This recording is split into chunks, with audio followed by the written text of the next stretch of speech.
Hello students, once again welcoming you all to the MK Jain classes. और बेटा इसी hope के साथ कि आप लोगों को सब कुछ समझ आ रहा है, चैप्टर में मज़ा आ रहा है, तभी मैं लेक्चर शुरू करूँगी। तो बेटा इनको प्लीज़ प्लीज़ अभी भी बार बार रिक्वेस्ट कर रही हूँ, इन लेक्चर्स को सीक्वेंशियली देखना, ऐसा नहीं करना जंप मार के किसी भी लेक्चर में कहीं से भी घुस गए, है ना। तो चैप्टर को बड़ा आराम से देखना, लेक्चर्स को बड़े इंजॉय करके देखना, and this chapter will become very very very very easy for all of you, है ना। I promise that. कुछ भी नहीं है बेटा, बस प्यार से, दिमाग से, दिल से समझो। और हेडिक लेकिन हो बहुत मुश्किल चीज़ समझने जा रहे हैं, डोंट डू दैट। कुछ भी नहीं है, बहुत सिंपल सा चैप्टर है और बड़े सिंपल अंदाज में आपको पढ़ाया जा रहा है। देखो बिल्कुल ऐसे पढ़ा रही हूँ मैं, कोई वो बहुत ज़्यादा प्रोफेशनल ढंग से और ये एटीट्यूड में ये नहीं नहीं नहीं नहीं, जैसे आप हो वैसे ही मैं हूँ, उसी अंदाज से आपको पढ़ाया जा रहा है ना। चलिए, तो बेटा हम लोगों ने बायोटेक्नोलॉजी का थोड़ा सा है ना, फर्स्ट लेक्चर थोड़ा सा थ्योरेटिकल था। भाई अभी भूमिका बांधनी है तो थोड़ा सा तो बेस बनाना पड़ेगा ना, उसको थोड़ा सा तो खींचना पड़ेगा, क्योंकि डरते बहुत हो आप इस चैप्टर से, इस वजह से। तो बेटा बायोटेक्नोलॉजी की हमने इंट्रोडक्शन और डेफिनेशन की बात कर ली थी, मेन सेंट्रल आइडिया हो गया था। हमारे पास दो टाइप की बायोटेक्नोलॉजीज, फिर प्रिंसिपल्स, हाँ वेरी इंपॉर्टेंट थिंग। अच्छा, उसके बाद फिर हमने एडवांटेज पढ़ ली थी बायोटेक्नोलॉजी की ओवर दी सेक्सुअल रिप्रोडक्शन की। बायोटेक्नोलॉजी में हमें क्या एडिशनल एडवांटेज मिलती है जो हम हाइब्रिडाइजेशन एक्सपेरिमेंट्स में या सेक्सुअल रिप्रोडक्शन के टाइम पे नहीं करा सकते हैं। उसके बाद जीन क्लोनिंग मैंने बता दिया था, to prepare multiple copy of your gene of interest कैसे बनाओगे, ठीक है, वो हमने पढ़ लिया था। फिर आज हम आ जाते हैं construction of the first artificial recombinant DNA. सबसे पहले डीएनए, भाई ये जो सब कुछ कर रहे हैं ना, एक जीन को एक से निकाला, फिर उसको वेक्टर पे बिठा दिया और किसी होस्ट के अंदर ट्रांसफॉर्म कर दिया, ये सभी की सभी टेक्निक सबसे पहले परफॉर्म कब की गई थी, किसने की थी, कहाँ से, मतलब इसका सारा का सारा ये डिस्कवरी हुआ था। फर्स्ट टाइम रिकॉम्बिनेशन कहाँ पे किया गया था, मतलब RDNA टेक्नोलॉजी, समझते हो ना। आर, ये जो है ना रिकॉम्बिनेंट डीएनए टेक्नोलॉजी, इसको हम और क्या बोलते हैं। अच्छा, ये तो कंस्ट्रक्शन है ना, तो हम इसको कंस्ट्रक्शन कैसे करेंगे, by using recombinant DNA technology. क्या पढ़ रहे हैं हम, डीएनए का रिकॉम्बिनेशन करने की टेक्नोलॉजी पढ़ रहे हैं, जिसको हम शॉर्ट में क्या बोल देते हैं बेटा, RDNA टेक, है ना। तो RDNA बना रहे हैं हम यहाँ पे। तो पहली बार किसने बनाया था, very important very important, and the name of the fellows are Stanley Cohen, है ना, ये ई यहाँ आना चाहिए, STANELY, Stanley Cohen and Herbert Boyer. बेटा इनका नेम मत भूलना, Herbert Boyer, in the year 1972, year is also mentioned in your NCERT, so we can not skip, नहीं कर सकते। तो जो ईयर्स, जो नेम मैंशनड है, बस एक बार ये चेक कर लेना। स्टेनले, मुझे लग रहा है पता नहीं क्यों कि LEY होना चाहिए, है ना, जस्ट चेक इट। तो बेटा अब स्टेनले कोहन और हर्बर्ट बोयर ने क्या किया, किस चीज़ में, कहाँ पे उन्होंने रिकॉम्बिनेशन की। देखो आप देखो, एक बैक्टीरिया है हमारे पास जो कॉज करता है टाइफॉइड, क्या नेम है उस बैक्टीरिया का, वो पॉजिटिव एजेंट क्या है, पिछले चैप्टर में हम लोगों ने पढ़ा था। The name of the bacteria is Salmonella typhimurium, है ना, यही नेम होता है ना। क्या करता है ये, टाइफीम्यूरियम, नाम से ही पता चल रहा है टाइफॉइड कोज करेगा बॉडी के अंदर। तो ये जो बैक्टीरिया है सैल्मोनेला टाइफीम्यूरियम, बेटा ये स्टैनली और इसने हर्बर्ट ने क्या देखा कि इस बैक्टीरिया के अंदर मैंने आपको पढ़ाया था ना, देर आर प्लाज्मिड्स। क्या होते हैं plasmids, extra chromosomal semi autonomous organelles. Extra chromosomal होता है ना, एक्स्ट्रा क्रोमोसोमल डीएनए, है ना, एक्स्ट्रा क्रोमोसोमल क्या, एक्स्ट्रा क्रोमोसोमल डीएनए होता है, सर्कुलर होता है, डबल स्ट्रैंडेड होता है। और उस प्लाज्मिड के ऊपर कुछ स्पेसिफिक जीन्स होते हैं जो बैक्टीरिया को कुछ यूनिक कैरेक्टरिस्टिक्स प्रोवाइड करते हैं। ये हम लोगों ने कहाँ पढ़ लिया था, ये हम सब कुछ 11th क्लास में पढ़ के आए हैं मोनेरा में। जैसे अगर कोई बैक्टीरिया नाइट्रोजन फिक्सिंग बैक्टीरिया है तो वो क्यों होगा, क्योंकि उसके प्लाज्मिड के पास जीन है नाइट्रोजन फिक्सेशन का। कोई भी बैक्टीरिया एंटीबायोटिक के अगेंस्ट रेजिस्टेंस शो कर रहा है, दैट मीन्स उस बैक्टीरिया के प्लाज्मिड के पास एंटीबायोटिक रेजिस्टेंट जीन है। कोई भी बैक्टीरिया, हमने कहा था ना कुछ बैक्टीरिया क्या है, वो भी शो करते हैं कॉन्जुगेशन, सेक्स पिलाई बना लेते हैं। तो सेक्स पिलाई कौन सा बैक्टीरिया बनाएगा? हर बैक्टीरिया नहीं बनाएगा। जिसके प्लाज्मिड के पास फर्टिलिटी फैक्टर या फर्टिलिटी का जीन है, तो उसको हम F पॉजिटिव बोलते थे, मेल बोलते थे, वो क्या बनाता था? पिलाई। फिर वो पिलाई कॉन्टैक्ट में आने वाले दूसरे F नेगेटिव बैक्टीरिया के साथ कॉन्टैक्ट में आके कॉन्जुगेशन ट्यूब बनाता था और जेनेटिक मटेरियल की कॉपी वहाँ पे चली जाती थी दूसरे बैक्टीरियम में। पढ़ा है ना ये सब कुछ? नहीं पढ़ा तो बेटा फिर पहले उसको रेफर करो। तो अब सैल्मोनेला टाइफीम्यूरियम के पास क्या है? इसका जो प्लाज्मिड है वो प्लाज्मिड ना बड़ा स्पेशल है। क्यों है स्पेशल? क्योंकि बेटा उस प्लाज्मिड के पास क्या है? उस प्लाज्मिड के पास है एंटीबायोटिक रेजिस्टेंट जीन। मतलब समझते हो ना इस टर्म का मतलब समझते हो? यूजुअली बैक्टीरिया को अगर हम एंटीबायोटिक से एक्सपोज करेंगे तो बैक्टीरिया मर जाएगा, लेकिन ये बैक्टीरिया क्या है? This bacteria is resistant to antibiotic. मतलब इसको एंटीबायोटिक देते रहो, है ना, टेट्रासाइक्लिन डाली, एम्पिसिलिन डाली, जितनी भी टाइप की आपको पता है ना, तो इस तरह की कोई भी एंटीबायोटिक से अगर हम इस बैक्टीरिया को एक्सपोज करेंगे तो उस एंटीबायोटिक का इस बैक्टीरिया के ऊपर कोई भी असर नहीं होगा, इसको कोई हार्म नहीं होगा। तो हम क्या कहेंगे? ये जो बैक्टीरिया है इट इज एंटीबायोटिक रेजिस्टेंट। क्यों है एंटीबायोटिक रेजिस्टेंट? क्योंकि ये जो बैक्टीरिया है, इस बैक्टीरिया के अंदर बेटा देखो, ये हो गया इसका मीजोसोम, ये हो गया इसका जेनेटिक मटेरियल, और जेनेटिक मटेरियल ये डीएनए है। इसके अलावा यहाँ पे क्या होता है? डबल स्ट्रैंडेड सर्कुलर डीएनए, जिसको हम बोलते हैं प्लाज्मिड। इसके प्लाज्मिड के पास यहाँ पे एक एंटीबायोटिक के रेजिस्टेंस का जीन था। क्या प्रेजेंट था? Antibiotic resistance gene. किसके पास प्रेजेंट था? इसके प्लाज्मिड के पास। वो मैंने ऑलरेडी लिख दिया है। तो इसकी वजह से इस बैक्टीरिया के पास थी एंटीबायोटिक रेजिस्टेंस। तो इन्होंने क्या किया बेटा, हर्बर्ट एंड बॉयर ने, व्हाट दे डिड, इन्होंने इस प्लाज्मिड से, अब प्लाज्मिड बना लेते हैं हम लोग, ये है बेटा प्लाज्मिड, चलो पूरा ही बना लेते हैं। This is the double stranded circular, है ना, रफली बना रहे हैं हम लोग। तो ये क्या है? This is the plasmid of Salmonella typhimurium. तो इतना पोर्शन हमने इसका कट किया। कैसे कट किया? With the help of molecular scissors.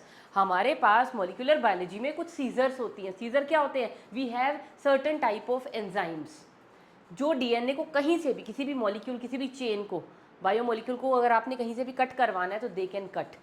तो अगर हमें ये भी क्या है? डीएनए तो है डबल स्ट्रैंडेड डीएनए। क्या होता है? प्लाज्मिड क्या होता है? Double stranded and circular DNA. अब इस डबल स्ट्रैंडेड सर्कुलर डीएनए को मुझे काटना है तो किसकी हेल्प से काटूंगी? With the help of molecular scissors. तो कैंची मैंने यहाँ पे चलाई और बेटा मैंने इसका जब काट दिया तो ये देखो, ये प्लाज्मिड का ये वाला पोर्शन मैंने कट करके निकाल लिया, ये लो इतना, और ये मेरे पास कट होके इधर आ गया, ये कट गया और ये इतना पोर्शन मैंने काट के प्लाज्मिड से बाहर निकाल लिया, है ना। ये ग्रीन कलर ऐसे ही हो गया बेटा, इसकी तरफ ध्यान मत देना, है ना। बस ड्राइंग नहीं देखो, मैडम की भावनाएं देखो, वो भावनाएं जो आपको समझाना चाहती हैं कि बायोटेक में आप बस मास्टर हो जाओ इन लेक्चर्स के बाद। तो ये वो कट पीस हमने निकाल दिया। तो ये कट पीस क्या है? This is our gene of interest. क्या स्पेशलिटी है इस जीन ऑफ इंटरेस्ट के पास? This gene is antibiotic resistant gene. मैंने निकाल दिया। तो अब हम क्या करते हैं? अपने जीन ऑफ इंटरेस्ट को हम क्या करते हैं? We introduce this gene of interest into a vector. तो मैंने क्या किया? इसकी इंट्रोडक्शन करवा दी, introduction into a vector plasmid. तो यहाँ पे जो वेक्टर है वो मैंने एक और प्लाज्मिड ले लिया। ये लो बेटा, ये है मेरे पास प्लाज्मिड, एक और मैंने प्लाज्मिड ले लिया कोई, और वो प्लाज्मिड यहाँ पे एक्ट कर रहा है as vector. This is vector. अब मैंने क्या किया बेटा, देखो, अब इस वेक्टर का भी मैं, क्योंकि मुझे ये जीन यहाँ पे डालना है तो मैं वेक्टर को भी यहाँ से ऐसे कट लगाऊंगी। अरे अच्छा, मैं इसको भी यहाँ से ऐसे मॉलिक्यूलर सीजर से काटूंगी और इसका इतना पीस बाहर निकाल लूँगी मॉलिक्यूलर सीजर से काट के जिस सीजर से यहाँ मैंने जिन एंजाइम को यहाँ पे डाला उसी एंजाइम को यहाँ डाला, तो वो बिल्कुल उन्हीं साइड्स पे यहाँ पे कट कर देंगे जो साइड्स पे वहाँ पे उन्होंने काटा था। ठीक है, ये लो जी, कट प्रोड्यूस हो गया और ये लो ऐसा कट हो गया, और ये वाले पीस को लाके मैंने यहाँ पे इंट्रोड्यूस करवा दिया। और जब यहाँ पे इंट्रोड्यूस करवाएंगे ना, अभी गंदा नहीं करेंगे हम अपने डायग्राम को, ठीक है। चलो, क्योंकि समझने के लिए रेफरेंस के लिए चाहिए ना बेटा आप लोगों को, फिर ये गंदगी अच्छी नहीं लगेगी। तो यहाँ पे अब हम क्या करेंगे बेटा, ये वाला पीस इंसर्ट कराएंगे, और ये वाला पीस जब इंसर्ट कराएंगे तो ये लो आ गया बीच में, यहाँ पे सेट हो गया। अब ये वाइट कलर का दिखने लग गया, ये इतना क्या है, this is the antibiotic resistance gene, मतलब जिसे हमने कहा अपना जीन ऑफ इंटरेस्ट, इस प्लाज्मिड के अंदर डाल दिया, वेक्टर के अंदर। तो अब ये जो वेक्टर का डीएनए था, मतलब ये जो वेक्टर था, वेक्टर क्या था, plasmid, plasmid is a DNA. तो इस डीएनए के अंदर हमने एक फॉरेन डीएनए यहाँ पे लाके डाल दिया। फॉरेन डीएनए का मतलब अपना जीन ऑफ इंटरेस्ट यहाँ लाके डाल दिया। तो ये वाला जो डीएनए है वो अब क्या बन चुका है, ये बन चुका है बेटा रिकॉम्बिनेंट डीएनए। और हर बार इसको इतना लिखने की बजाय you can just write down small r and capital DNA. तो इसको हम क्या लिखेंगे, ये क्या बन चुका है, एक रिकॉम्बिनेंट डीएनए। तो हमने जीन ऑफ इंटरेस्ट एक वेक्टर के अंदर बिठा दिया। अब बिठा के क्या करें, क्लैपिंग करें। हमने क्या करनी है, अब इसको किसी होस्ट के अंदर डाल के देखते हैं और वहाँ जाके देखते हैं क्या ये मल्टीप्लाई करेगा, क्या उस होस्ट की जो प्रोजेनीज बनेंगी क्या ये वहाँ पे मेंटेन रहेगा। तो हम क्या करेंगे, अब वैसे यहाँ पे मेरे पास स्पेस नहीं है तो मैं इसको ऊपर लेके जा रही हूँ। तो अब हम क्या करेंगे, ये वाला जो होस्ट है ना, तो इसको हम क्या करवाएंगे, इंट्रोडक्शन ऑफ आर डीएनए, या आप क्या कह सकते हो, आर प्लाज्मिड। ये जो प्लाज्मिड है या ये ही क्या है, वेक्टर है। वेक्टर क्या लिया था, चाहे इसको प्लाज्मिड बोलो या वेक्टर बोलो या आप क्या बोलो, रिकॉम्बिनेंट डीएनए। इसको कहाँ पे इंट्रोड्यूस करवा रहे हैं, इनटू दी होस्ट। और होस्ट पता हमने यहाँ पे क्या लिया है, सैल्मोनेला का मिलता जुलता, इसका ममेरा चचेरा भाई है वो कौन, एस्चेरिशिया कोलाई। तो किसमें डाल दिया हमने बैक्टीरिया के अंदर डाल दिया। और ये बैक्टीरिया कौन है, ये बैक्टीरियम है हमारे महाराज, हमारे दोस्त। सारी बायोलॉजी में सबसे सारा इस बैक्टीरिया का नेम आता है एस्चेरिशिया कोलाई। तो इसके पास बेटा अपना मीजोजोम है ना, अपना सब कुछ है इसके पास अपना एक प्लाज्मिड भी था। तो हमने क्या चालाकी करनी है, क्योंकि हमने अपना प्लाज्मिड डालना है तो हम इसके प्लाज्मिड को कर देंगे रिमूव। कर दिया इसके प्लाज्मिड को रिमूव। अब हम अपने वाला प्लाज्मिड यहाँ पे इंट्रोड्यूस कर देंगे। ये लो बेटा, हमने क्या किया, अपने वाला प्लाज्मिड यहाँ पे इंट्रोड्यूस करवा दिया। और हमारे वाले प्लाज्मिड के पास क्या है, जीन ऑफ इंटरेस्ट। ये जो वाइट वाला जितना पोर्शन है this is gene of interest, बाकी क्या है ये सारा प्लाज्मिड। अब क्या होगा, अब जब ये ई कोलाई को आप कल्चर मीडिया दोगे तो ये क्या करेगा, इट विल स्टार्ट डिवाइडिंग। ये एक बैक्टीरिया है, ये क्या प्रोड्यूस करेगा, दो। उन दो से क्या प्रोड्यूस होंगे, फर्दर दो। उन दो से क्या प्रोड्यूस होंगे, फर्दर दो। मतलब एक से दो, दो से चार, चार से आठ, आठ से 16 करते करते प्रोजेनी बन गई।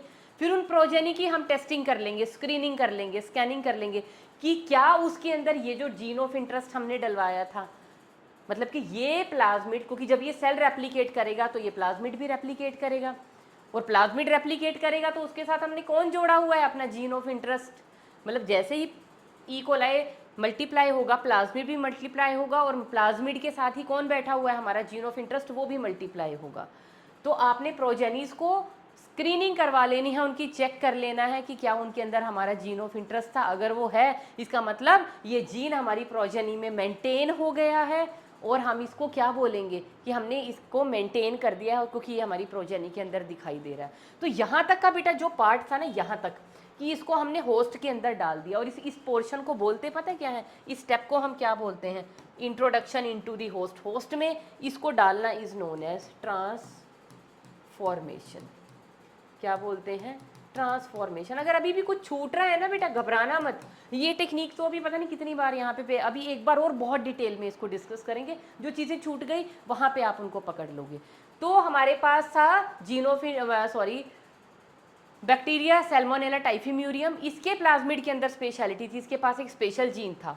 किसका जीन था, एंटीबायोटिक रेजिस्टेंस का। तो हमने इस प्लाज्मिड में से वो जीन कट किया, ये लो निकाल लिया। अब हमने क्या किया, आपने उस डिजायरेबल जीन या जीन ऑफ इंटरेस्ट या एंटीबायोटिक रेजिस्टेंस के जीन को किसी और प्लाज्मिड के अंदर डाल दिया। मैंने इस ग्रीन वाले प्लाज्मिड का ग्रीन टुकड़ा काटा, उसकी जगह ये अपना एंटीबायोटिक रेजिस्टेंस का जीन यहाँ पे फिक्स कर दिया। अब आपको पता है इसको फिक्स भी हमें कहाँ करना चाहिए बेटा, जहाँ पे होगा ओरिजिन ऑफ रेप्लिकेशन। इसको यहाँ पे जोड़ने के लिए क्या ज़रूरी है बेटा, origin of replication is a must condition. पढ़ा था ना हमने मॉलिक्यूलर बेसिस ऑफ इनहेरिटेंस, जब रेप्लिकेशन का पूरा मैकेनिज्म पढ़ा था तो वहाँ पे हमने पढ़ा था ना origin of replication, ORI। ORI क्या होता है, ओरिजिन ऑफ रेप्लिकेशन, या इसको ORI-C भी बोल देते हैं या ORI। किस लिए होता है ये ORI, जहाँ से रेप्लिकेशन स्टार्ट होती है। तो हमें अपना जीन ऑफ इंटरेस्ट कहाँ ला के जोड़ना है, नियर बाय टू दी, इस प्लाज्मिड में कहाँ ला के जोड़ूंगी, जहाँ कहीं पे उसके आसपास ORI प्रेजेंट होगा, ओरिजिन ऑफ रेप्लिकेशन, ताकि जब ये प्लाज्मिड रेप्लिकेट हो तो, क्योंकि ये हमने किसके साथ जोड़ दिया, अपना एंटीबायोटिक रेजिस्टेंस का जीन उस रीजन पे जोड़ा है जाके जहाँ पे ओरिजिन ऑफ रेप्लिकेशन था इस प्लाज्मिड का, वहाँ जोड़ दो, तो जब ये प्लाज्मिड रेप्लिकेट होगा हमारा जीन ऑफ इंटरेस्ट भी रेप्लिकेट हो जाएगा। तो हमने जीन ऑफ इंटरेस्ट निकाला, एक वेक्टर के अंदर उसको डाल दिया, तो ये वेक्टर क्या बन गया, ये DNA क्या बन गया, रिकॉम्बिनेंट DNA। अब इस रिकॉम्बिनेंट DNA की हमने ट्रांसफॉर्मेशन करवा दी, मतलब इसको इंट्रोड्यूस कर दिया इनटू अ होस्ट, किसमें, एक बैक्टीरियल सेल में। और बैक्टीरियल सेल को कल्चर मीडिया पर को फटाफट फटाफट फटाफट मल्टीप्लाई करेंगे, तो उनकी प्रोजेनीज को स्कैन करके देखो कि क्या हमारा जीन ऑफ इंटरेस्ट क्लोन होके, उस जीन की क्लोनिंग होके क्या हमें वो हर प्रोजेनी के अंदर मेंटेन दिखाई दे रहा है। अगर दे रहा है तो थम्स अप, हमारा जो रिकॉम्बिनेंट DNA टेक्नोलॉजी का एक्सपेरिमेंट है वो सक्सेसफुल हो चुका है, और वो हुआ भी था, तभी हम उसको पढ़ा रहे हैं। तो ये एक्सपेरिमेंट बेटा सारा किसने किया था, Stanley Cohen and Herbert Boyer ने किया था इन द ईयर 1972। तो इन्होंने पहला रिकॉम्बिनेंट DNA बनाया, और उसको बनाया ही बनाया नहीं, उसकी ट्रांसफॉर्मेशन भी की और उसकी क्लोनिंग भी की। ट्रांसफॉर्मेशन का मतलब क्या है, इस रिकॉम्बिनेंट DNA को होस्ट में भी डाला, और होस्ट में डाल के देखा क्या ये मल्टीपल कॉपीज इसकी प्रोड्यूस कर पाएगा, हाँ उसने की भी।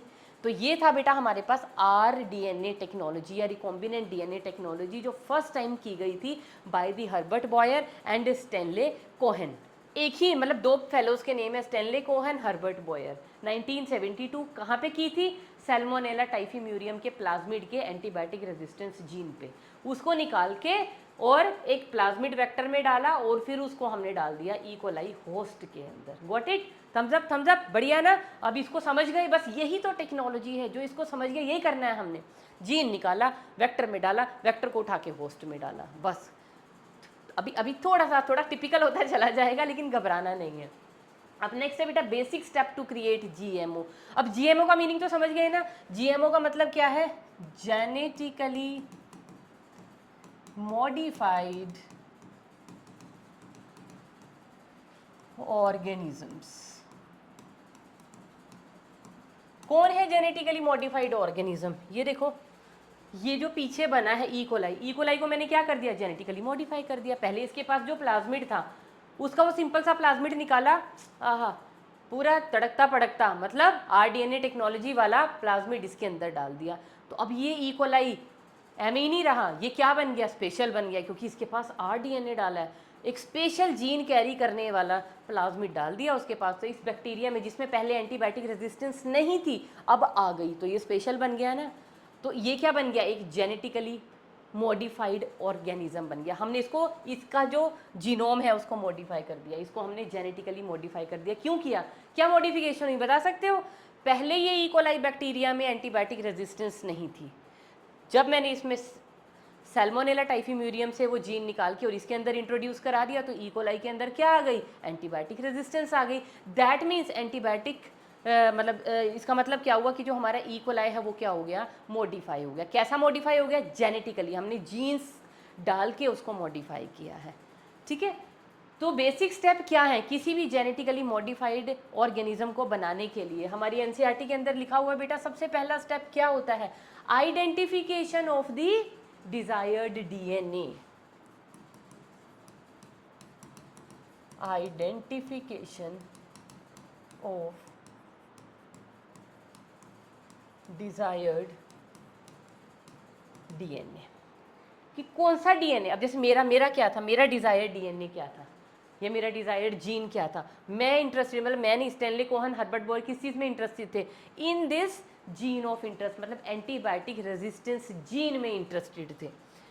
तो वो क्या हो गया उनका डिज़ायर्ड जीन या डिज़ायर्ड डीएनए।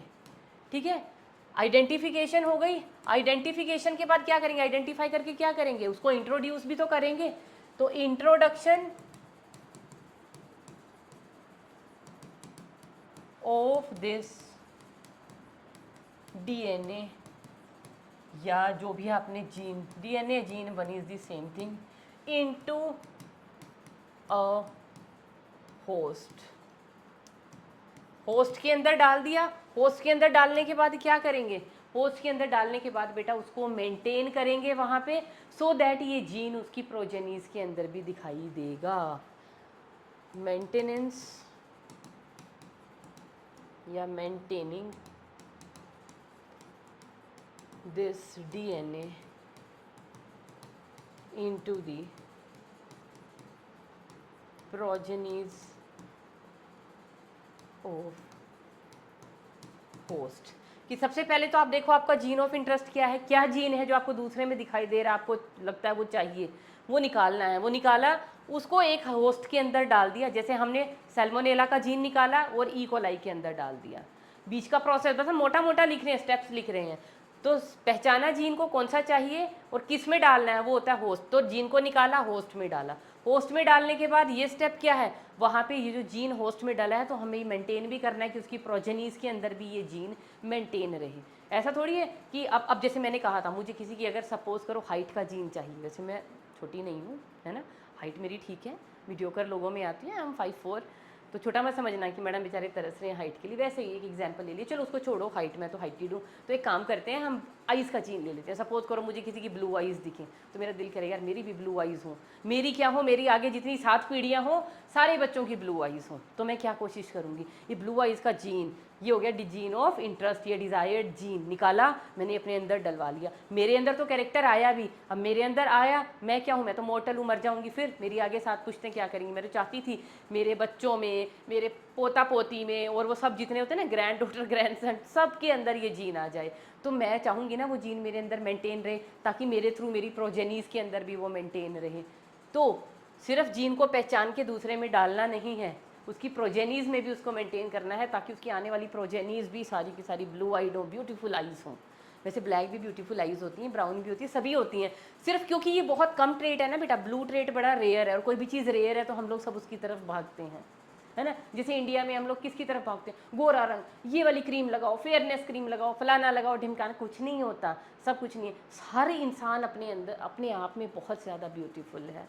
और वैसे भी जो हमारा जो कंट्री है, यहाँ की जो क्लाइमेटिक कंडीशन है, अगर उसके हिसाब से देखें बेटा, तो हमारा ये जो मेलानिन वाला कॉम्प्लेक्शन होता है ना, मीन्स जितने भी हम डार्क हैं या जो सांवला या ब्रिटिश कलर है, ये तो ब्यूटी है इंडिया की, इसी से तो जाना जाता है। गोरापन तो क्या है, हम जेनेटिक्स में पढ़ के आए हैं, जो गोरे माइंड मत करना, लेकिन वो क्या है, that is just a recessive trait. तो जो भी हो, जैसे भी हो, यू आर ऑल ब्यूटीफुल। तो ये हो गए बेटा हमारे basic step to create the genetically modified organisms according to our NCERT. और एनसीईआरटी के अकॉर्डिंग ही नहीं है भी एक्चुअल में, तभी हमने लिखा है। Then tools for the recombinant DNA technology. अब आए हैं बेटा हम मेन जगह पे। अभी तो टेक्नोलॉजी पढ़ ली, कैसे कैसे कैसे क्या क्या किया था, अब हम टेक्निकली पढ़ेंगे, अभी तो स्टेप्स पढ़ रहे थे।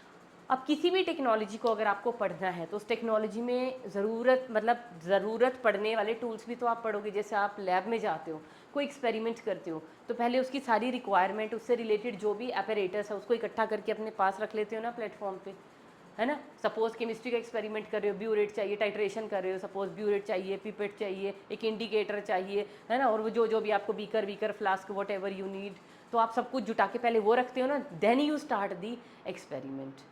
तो यहाँ पे भी हम क्या करेंगे, अगर रिकॉम्बिनेंट डीएनए टेक्नोलॉजी को अब आगे हमें पढ़ना है इन डिटेल, तो सबसे पहले हम देख लेते हैं हमें वहाँ पे किस किस सामान की ज़रूरत पड़ने वाली है, what are the tools required. तो बेटा यहाँ पे 3 मेन इंपॉर्टेंट टूल्स हैं जो काम आएंगे बेटा हम लोग को रिकॉम्बिनेंट डीएनए टेक्नोलॉजी में। और वो 3 मेन टूल हैं बेटा हमारे पास। एक तो है रेस्ट्रिक्शन एंजाइम्स।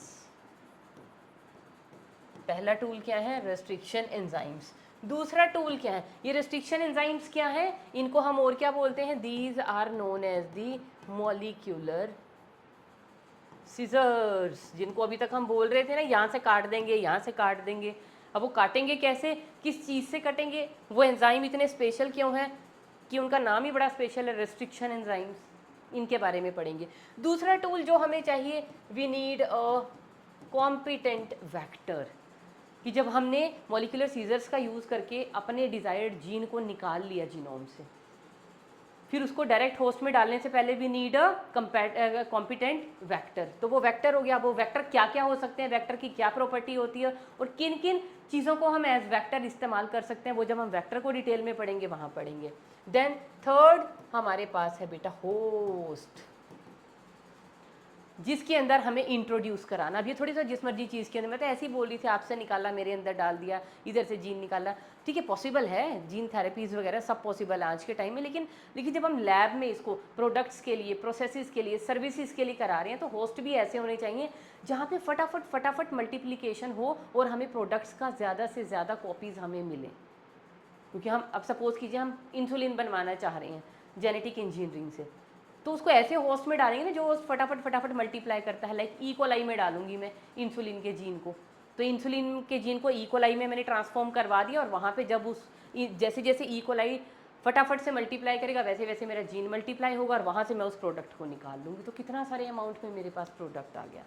तो होस्ट भी कैसा होना चाहिए, जो आपका जीन ऑफ इंटरेस्ट है उसको कितना मल्टीप्लाई कर पाएगा, कितना एम्पलीफाई कर पाएगा। इसीलिए होस्ट भी एक टूल है यहाँ पे, और क्या क्या ज़रूरत होगी, कैसा होना चाहिए होस्ट, उसको डिटेल में वहीं पे पढ़ेंगे। तो बेटा सबसे पहला टूल जो हमारे पास आज है, हम किसके साथ डिटेल में बात करने वाले हैं, आज हम बात करेंगे सबसे पहले रेस्ट्रिक्शन एंजाइम्स की।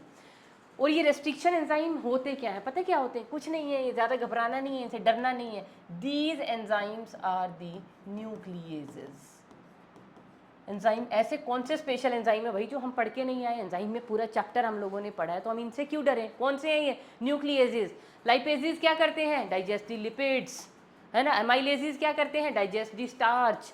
प्रोटीएजेस क्या करते हैं, डाइजेस्ट दी प्रोटीन। न्यूक्लिएजेस क्या करते हैं, डाइजेस्ट दी न्यूक्लिक एसिड। समझ में आ गया, हम किसके साथ काम कर रहे हैं, डीएनए। डीएनए क्या है, it is a nucleic acid. तो न्यूक्लिक एसिड को अगर हमें डाइजेस्ट करवाना है, डाइजेस्ट का मतलब क्या है, उसको कहीं कहीं से काटना है। काटने का मतलब यही होता है ना, टेक्निकल लैंग्वेज में हम क्या बोलते हैं, हम उसकी डाइजेशन करवाएंगे, मतलब उसके टुकड़े अगर हमें करवाने हैं, पीसीज में काटना है, इसको हम क्या बोल देते हैं, और टेक्निकल टर्म में कि हम डाइजेशन करवानी है अगर उसकी, तो हमें किन की ज़रूरत पड़ेगी, न्यूक्लिएजेस की। क्योंकि डीएनए एक न्यूक्लिक एसिड है, और न्यूक्लिक एसिड को काटने वाला या डाइजेस्ट करने वाला एंजाइम क्या होगा, न्यूक्लिएज होगा। ठीक है। और ये जो न्यूक्लियस होते हैं ना बेटा, न्यूक्लियस की दो कैटेगरीज होती हैं। ये हमने थोड़ा सा जेनेटिक्स में भी इनके बारे में बात की थी बेटा। न्यूक्लियसेस की ना 2 कैटेगरीज होती हैं हमारे पास। एक होता है बेटा एक्सोन्यूक्लियसेस, एक्सो न्यूक्लियसेस, जिनका जिक्र हमने कहाँ किया था, जेनेटिक्स में। और दूसरी कैटेगरी बेटा हमारे पास होते हैं एंडो न्यूक्लियसेस। अब इनमें क्या डिफरेंस है, देखो एक्सो, बस डिफरेंस किसी चीज़ का नहीं है, एक्सो और एंडो का है। और आई थिंक आप समझ भी गए होंगे। एक्सो का मीनिंग क्या होता है, आउटर साइड। आउटर, आउटर किसका आउटर, न्यूक्लियेसिस, मतलब कि जो न्यूक्लिक एसिड है, न्यूक्लिक एसिड मतलब हम न्यूक्लिक एसिड छोड़ो, हमारे पास न्यूक्लिक एसिड यहाँ पे कौन है, डीएनए, बस हम सीधा बोलेंगे डीएनए।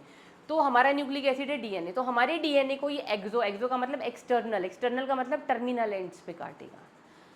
तो अगर ये हमारा बेटा डीएनए है ना, तो डीएनए की एक चेन 5 प्राइम टू 3 प्राइम, दूसरी 3 प्राइम टू 5 प्राइम, ये हमारी डीएनए की चेन है। तो इस डीएनए की चेन को ये कहाँ काटेगा, फ्रॉम दी टर्मिनल एंड्स, यहाँ पे कट लगाएगा, यहाँ लगाएगा।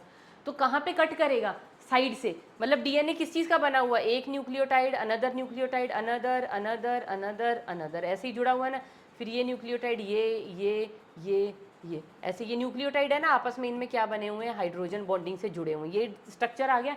तो ये क्या करेगा, ये न्यूक्लियोटाइड्स को टर्मिनल एंड से निकाल देगा, ऐसे ऐसे एक न्यूक्लियोटाइड। जैसे अब ये सिंगल हमारे पास ये है ना, एक nucleotide, this is another nucleotide, this is another. तो इसको तोड़ा, इस न्यूक्लियोटाइड को यहाँ से निकाल दिया, ठीक है। फिर यहाँ पे कट लगाया, फिर इस वाली न्यूक्लियोटाइड को यहाँ से निकाल दिया।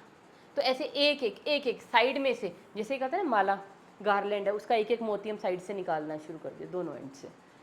तो ये क्या करेगा, एक्सोन्यूक्लियस एक्टिविटी क्या बोलते हैं, ये क्या करेगा, ये कट करेगा डीएनए को, कहाँ से, फ्रॉम दी टर्मिनल एंड, है ना। तो ये क्या करेगा, cut the DNA at terminal ends, इसलिए हम इसको क्या बोलते हैं, एक्सोन्यूक्लियस, एक्सो बाहर की तरफ काटेगा। लेकिन अगर बाहर की बजाय, अगर अब ये है डीएनए मेरा, ठीक है, 5 to 3 प्राइम 3 to 5 प्राइम, अगर साइड में कट करने की बजाय डीएनए कहीं बीच में कट लगाए, सपोज यहाँ पे लगा दिया, यहाँ पे लगा दिया, मतलब with in the DNA, in between, terminal ends पे नहीं लगाना है, एंडो, एंडो का मतलब होता है विद इन, बीच में कहीं पे कट लगा रहा है, तो उसको हम क्या बोलेंगे, एंडोन्यूक्लियस। तो ये क्या करेगा, create a cut in the middle of DNA, middle कह लो या विद इन कह लो या इन बिटवीन कह लो, जो भी आपको अच्छा लगे, मतलब मुद्दा समझ गए ना। जो साइडों से काटेगा, एक एक न्यूक्लियोटाइड एक एक करके निकालेगा साइड से, उसको हम बोलेंगे एक्सोन्यूक्लियस एक्टिविटी। और जो बीच में से ही सीधा, अब जैसे मेरे पास ये प्लाज्मिड था, अब इसका तो मेरे पास कोई टर्मिनल एंड है ही नहीं, मैं कहाँ से काटूँ, मैं एक्सोन्यूक्लियस लगा ही नहीं सकती इसके ऊपर, क्योंकि प्लाज्मिड का कोई सिरा दिख रहा है, इट इज़ गोल जॉइंट है, कहाँ से मुझे पता है, मुझे पता ही नहीं इसके एंड्स कहाँ हैं। तो नहीं, जब एंड्स ही नहीं पता तो एक्सोन्यूक्लियस तो एंड्स पे एक्टिविटी करता है, तो ये मेरे पास यहाँ बेकार है, मैं इसका यूज़ नहीं कर सकती, तो मुझे किसको यूज़ करना पड़ेगा, एंडोन्यूक्लियस, जो कहीं पे भी काट दे बीच में। तो यहाँ पे कटवाना है, यहाँ पे यहाँ जहाँ पे भी कटवाना है, तो हमें क्या अप्लाई करना पड़ेगा, हमें अप्लाई करने पड़ेंगे एंडोन्यूक्लियसेस। तो ये जो हम पढ़ रहे हैं ना रेस्ट्रिक्शन एंजाइम्स, हम ये वाले नहीं पढ़ रहे, हम कौन से पढ़ रहे हैं, हम रेस्ट्रिक्शन एंजाइम्स की कौन सी कैटेगरी पढ़ रहे हैं, एंडोन्यूक्लियस। तो we are dealing with the restriction endonucleases. तो एंडोन्यूक्लियस तो बता दिए बीच में कट करेंगे। अब एक वर्ड और रह गया मैम, देन एंडोन्यूक्लियस बोल दो ना, जैसे इनको सिर्फ एक्सोन्यूक्लियस बोल रहे थे, आप रिस्ट्रिक्शन क्यों लगा रहे हो, रिस्ट्रिक्टेड क्यों है बेटा, क्योंकि ये जो एंडोन्यूक्लियस है ना, ये नहीं उछलते उछलते कहीं पे भी गए प्लाज्मिड को, मैं तो यहाँ से काटूंगा, मैं तो यहाँ से काटूंगा। अब ये है मेरे पास प्लाज्मिड और मुझे इसको कट करवाना है यहाँ से, और मेरा रेस्ट्रिक्शन एंडोन्यूक्लियस, इसको मैं बोलूँगी आर ई, मेरा आर ई जाके वो कहता नहीं मैं तो नहीं यहाँ से काटता, मैं तो यहाँ से काटूंगा, बताओ मुझे उसका क्या फ़ायदा हुआ।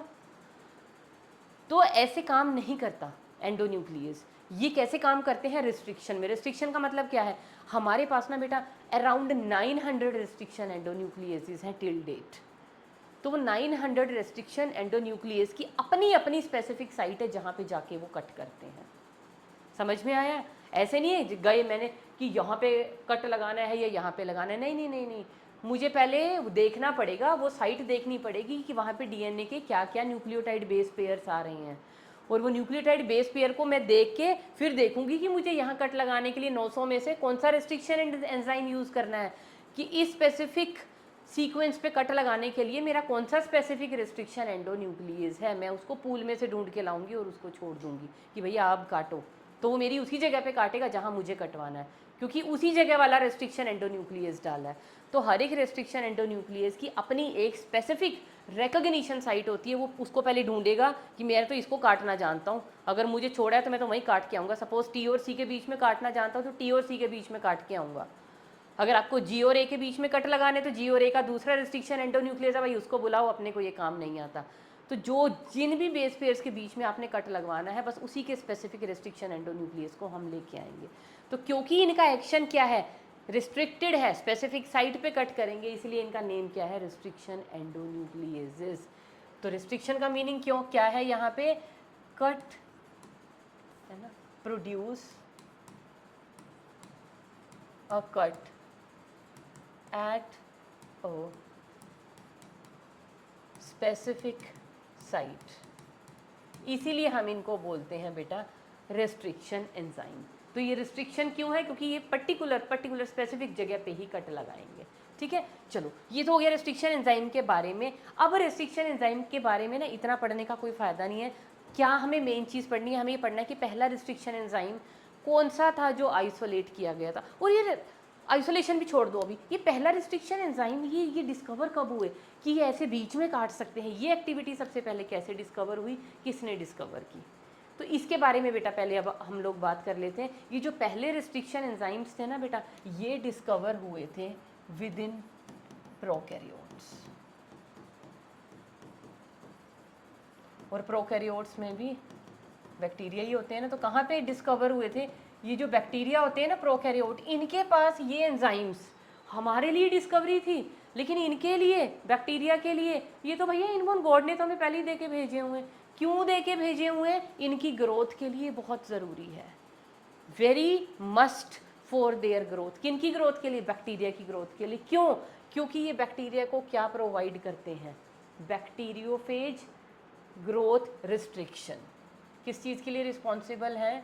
प्रोवाइड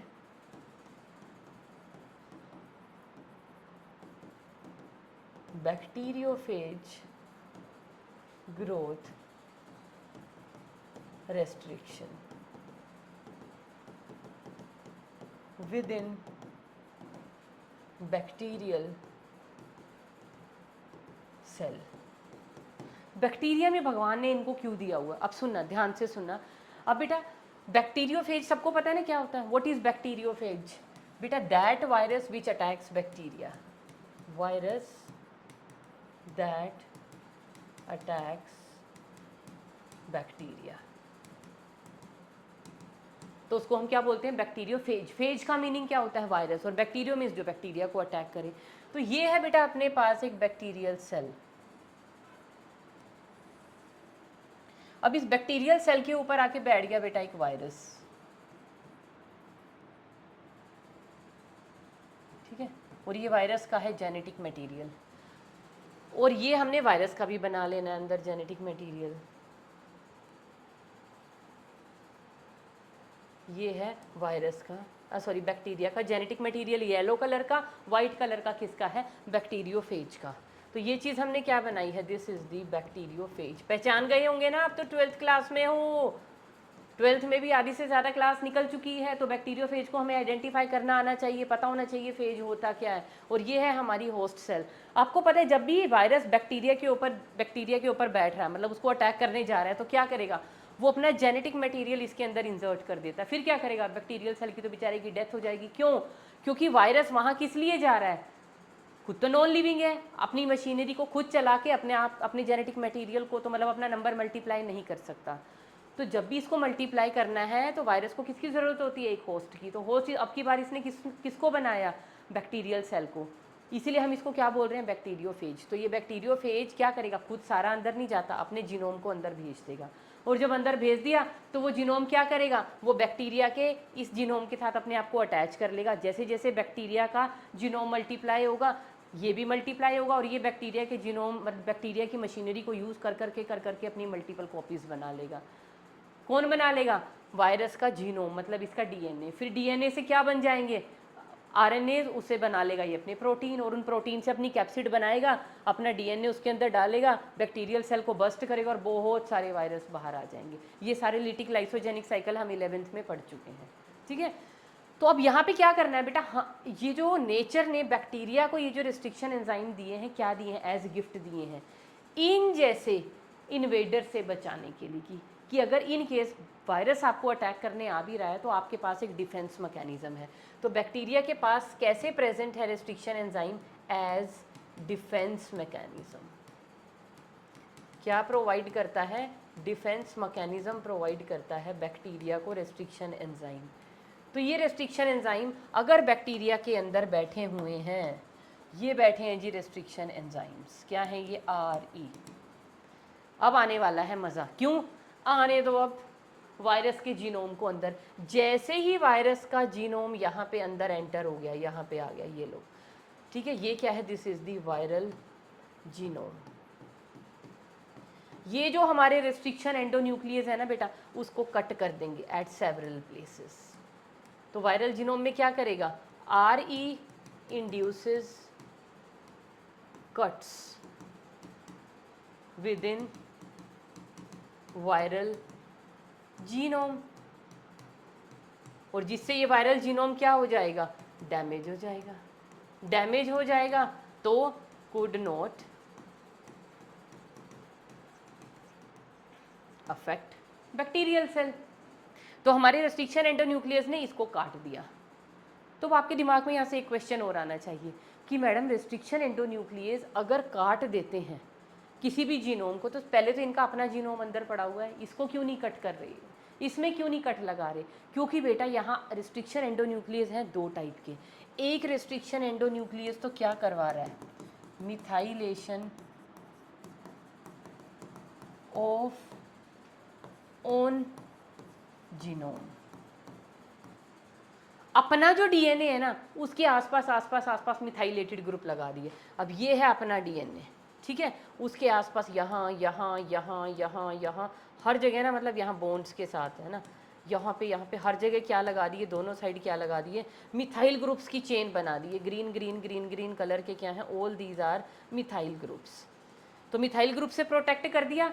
अब जब भी मिथाइल ग्रुप लग जाता है, मिथाइलेशन का मतलब क्या है, आरएनए का कोई भी एक्शन अब उस जीनोम के ऊपर नहीं होगा। आरएनए मिथाइलेटेड जीनोम के ऊपर एक्शन नहीं करता, क्योंकि मिथाइलेशन क्या है, एक तरह की शील्ड बन गई डीएनए की दोनों तरफ। तो जब भी कोई वायरस अटैक करने को होता है ना, तो रेस्ट्रिक्शन एंडोन्यूक्लियस क्या करता है, पहले तो अपने डीएनए को प्रोटेक्ट करता है, फटाफट फटाफट मिथाइलेशन करी, अपने को प्रोटेक्ट कर लिया, और फिर आ गए एक्शन में आने तो हम न्यूक्लियस हैं देख लेंगे। तो जैसे ही वायरल जीनोम अंदर आया, जाके रिस्ट्रिक्टेड एंड पे जा जाके उसमें जगह जगह जगह जगह जगह जगह कट प्रोड्यूस कर दिए और उसको डैमेज कर देते हैं।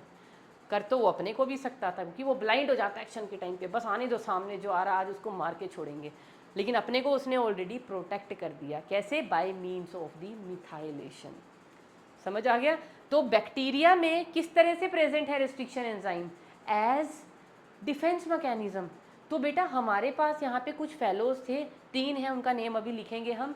तो उन्होंने क्या किया, उन्होंने ये एक्टिविटी देखी बैक्टीरियल सेल के अंदर कि भैया इनको अगर फेज अटैक करता है ना, तो फेज के डीएनए को ये काट देते हैं और अपने को डीएनए को बचा के रखते हैं। तो ये एक्टिविटी ये किसकी वजह से कर पा रहे हैं, इनके अंदर कुछ ऐसा है जो फेज के डीएनए को काट रहा है, वायरस के डीएनए में कट लगा रहा है।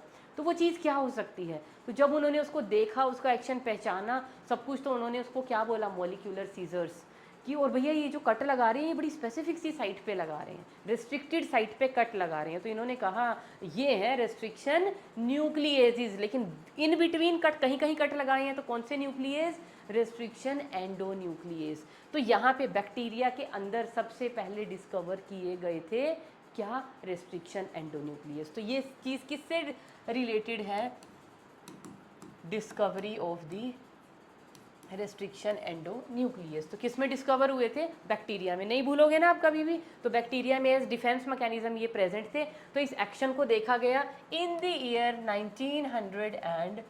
1936 के आसपास की बात है ना, मैं गलत तो नहीं हूँ, हाँ 1936 के आसपास बेटा ये काम किया गया था। तो तब ये इनका एक्शन जो है देख लिया गया था। और फिर लेकिन जो सबसे पहले रेस्ट्रिक्शन एंजाइम को आइसोलेट किया गया था, देखो देख लिए गए, पहचान लिए गए, उनका एक्शन समझ लिया गया, लेकिन उनको बाहर निकाल के कि भैया तुम चीज़ क्या हो, तुम्हें देखे तो सही, तुम दिखते कैसे हो, बाहर निकाल के अगर तुम्हारी एक्टिविटी देखें किसी और चीज़ पे, तुम कैसे एक्शन करोगे। तो आइसोलेशन का मतलब समझ रहे हो ना, उस बैक्टीरियल सिस्टम से उसको बाहर निकालना, एक्सट्रैक्ट करके। तो first restriction endonuclease to be extracted, है ना, जो भी सबसे पहले एक्सट्रैक्ट हुआ था वो कौन था, the name of that endonuclease is Hind two. क्या नेम था उसका, हिंद-2। अब मैडम ये तो इंडिया में हुआ लग रहा है, इसलिए इसका नेम है हिंद-2। बेटा उसका इंडिया से, हिंदी से कुछ लेना देना नहीं है। इसका नेम हिंद-2 क्यों है, क्योंकि बेटा रेस्ट्रिक्शन एंडोन्यूक्लियस का अपना ना एक नोमेनक्लेचर का सिस्टम है, उनके नाम ये किसी बेस पे लिखे जाते हैं, और इनका नोमेनक्लेचर, इसका नाम कैसे पड़ा, वो सभी चीज़ें अलोंग विद दी एक्शन कि रेस्ट्रिक्शन एंडोन्यूक्लियस ये जो एक्शन कर रहा है ना, कि बीच में जाके पर्टिकुलर साइट पे कट करूंगा, ये वो कैसे आइडेंटिफाई करता है, कैसे इस काम को करता है, वो चीज़ें बेटा हम देखेंगे सब कुछ इन दी नेक्स्ट लेक्चर। तो आज के लिए बेटा इतना बहुत है। तो इस चीज़ को बाय हार्ट एक बार थोड़ा सा एनसीईआरटी से भी रीडिंग देना और लेक्चर को भी समझने की कोशिश करना। So that's all for today.